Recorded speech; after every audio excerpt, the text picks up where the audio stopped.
Hi, this is LOC645 coming to you today with another Nerf modification. This is called the Raider CS35. I'm going to be showing you guys how to mod the spring and how to take out the AR. That's the air restrictor. This is the CS35 Raider. I've already taken the screws out so the video would go much faster. So here we go. This is the handle that goes right here. I've already taken that out. So I've already taken all the screws out of the gun, and I'm going to be. You need a flathead screwdriver.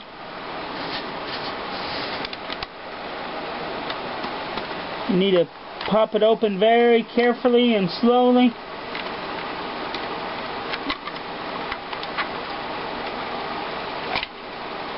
There's the Raider, inside of the Raider. This is what it looks like. Okay. What we're going to be doing today is we're going to be modding the spring and taking out the AR. So here we go. What you're going to need to do is take the spring out, remove the spring holder, take out these two screws at the top. Just like this. You're going to pull out the plunger, slide it out very slowly, like that right there. This is the plunger. And then what you're going to need is you're going to need a drill bit. It's about maybe 8 inches long or 9 inches long. You're going to stick it right in inside the tube here. Drill out the AR. I don't know if you can zoom in there and see that. You see the hole in there? Okay. That's the AR has been removed, which is the pin. Now what you want to do is you want to put the gun back together. So you want to take the plunger, stick it right back in there like so.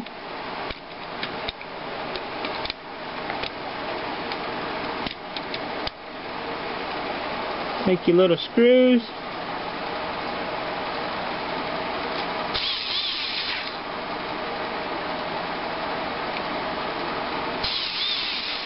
Okay, now there's the air restrictor has been removed out of the Raider CS35. Now what we're going to do is we're going to mod the spring, and I'm going to show you guys how to do that next. What we got here is this is a PVC pipe connector. It's a 1/4 inch pipe connector that connects the 1/4 inch pipes. What you're going to want to do is you're going to want to take your Dremel tool. You want to sand out the inside of the connector. Sand it out real good so it will slide over the plunger. Once you get that, we're going to take a spacer. You're going to cut different size spacers. I always recommend a 1/4 inch spacer. So you're going to take and cut several different sizes of the connector right here. I'm going to take a 1/4 inch spacer and I'm going to slide it right over the plunger like so. See how that went over the plunger? Now I'm going to put the spring releaser back in. Now I'm going to take the spring. This is the spring. Take it, put it back in the gun. Just like that. See how that looks? What the spacer is going to do is when you bridge it back, it's going to put more stress on the spring, causing it to have more power to shoot the gun. And the dart will go a lot further. This right here will probably, this spacer will probably give it another 20 to 20 feet more distance on the dart. Because when you breach it back, it's going to compress the spring even more, and it will give it more power to shoot the gun. Okay? Now make sure everything is lined up. Check it carefully. And now we're going to put the gun back together. You can leave this spring hanging out of the gun.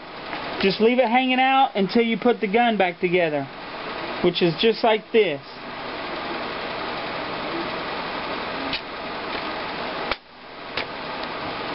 Be careful that you get these connectors at the top.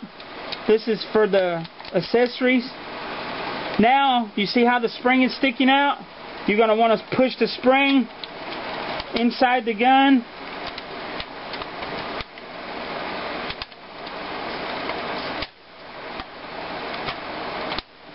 Once you get the spring back inside, now you can take and put all the screws back in.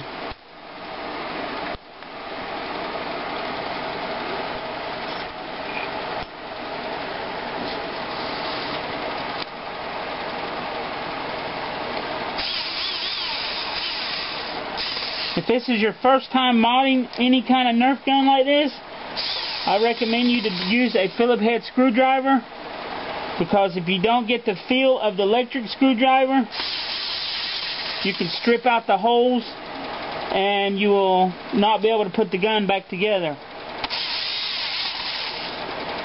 So I advise you to use a Phillips head screwdriver.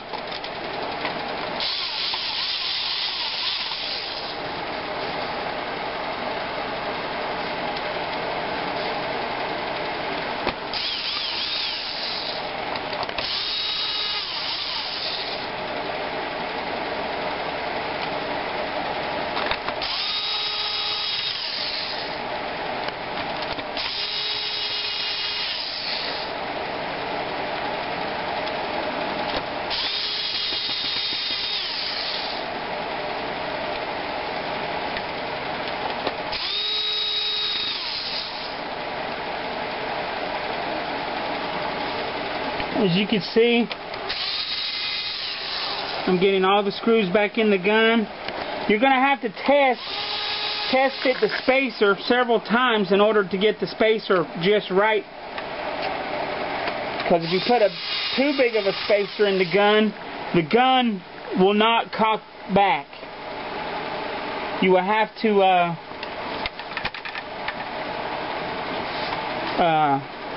put a different size spacer in it. You're going to have to test fit your spacers until you get the right size spacer for the spring.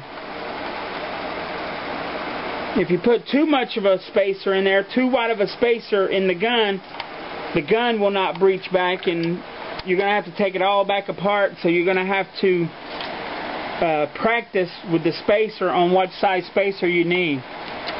But this is how it is.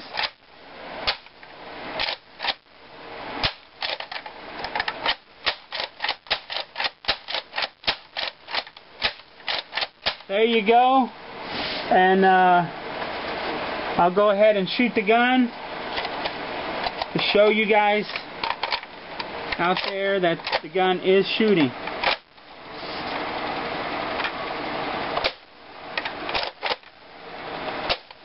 See that? That's how you mod the spacer in the Raider CS35. This is the Raider CS35. That's how you mod the spring and take out the air restrictor. If you have any questions or comments, feel free to ask any comment or question you have, and I will get back to you as soon as I can. This is the modification on the Raider CS35 is what they call it. The lock, I've taken the lock out of the sliding door, so the door can be slid open at any time. I didn't show you guys how to do that because there's only 9 minutes left. So if you have any questions on modding the spring and the AR in the CS35 Raider, go ahead and leave a comment or a question. I'll get back to you as soon as I can. Thanks for watching. Good luck. See ya.